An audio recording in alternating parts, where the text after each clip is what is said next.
DGISPR major general Asif Ghafoor ने people's party को आईना दिखा दिया। बिलावल भुट्टो भड़क उठे।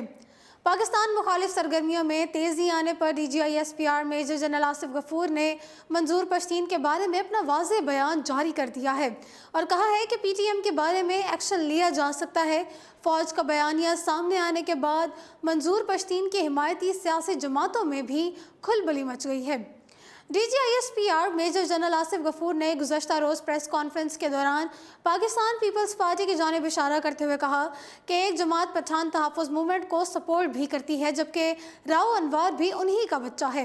याद रहे कि पठान तहफ़्फ़ुज़ मूवमेंट ने नकीब महसूद के कातिल राव अनवर को गिरफ्तार करने का कई बार मुतालबा किया है और साबिक सदर आसिफ अली जरदारी एक बार कह चुके हैं कि राव अनवर बहादुर बच्चा है। आसिफ अली जरदारी ने एक इंटरव्यू में सवाल के जवाब में कहा था कि राव अनवर इन बहादुर बच्चों में से है जो MQM से लड़ने में बच गया। पठान तहफ़्फ़ुज़ मूवमेंट कई बार मुतालबा कर चुकी है कि राव अनवर को गिरफ्तार किया जाए। पीपल्स पार्टी ने राव अनवर को अपना बच्चा भी कहा, जबकि वो पठान तहफ़्फ़ुज़ मूवमेंट को भी सपोर्ट करती है। DGISPR ने प्रेस कॉन्फ्रेंस में मजीद कहा कि PTM के जलसे में जाने वालों को क्या मालूम कि पैसे कहाँ से आए। PTM के जलसे में वज़ीर आज़म इमरान खान गए या आप गए या कोई और गया, आप लोगों को तो नहीं पता कि पैसे कहाँ से आए। वज़ीर आज़म ने भी कहा है कि PTM का एजेंडा अच्छा है, लेकिन जो आज मैंने सवालात उठाए हैं उनका तो किसी को नहीं पता था।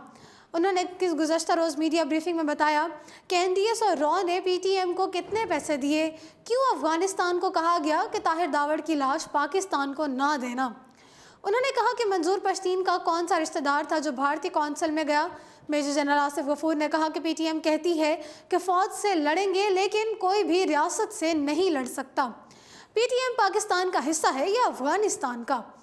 TTP और PTM का एक ही बयानिया क्यों है? जब गले काटे जा रहे थे तो PTM कहाँ थी?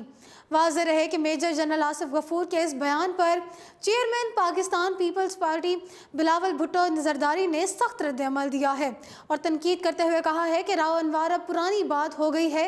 अगर इदारे ऐसे बयानात से सियासत का बयानिया बदलने की कोशिश करेंगे तो मुतनाज़े हो जाएंगे।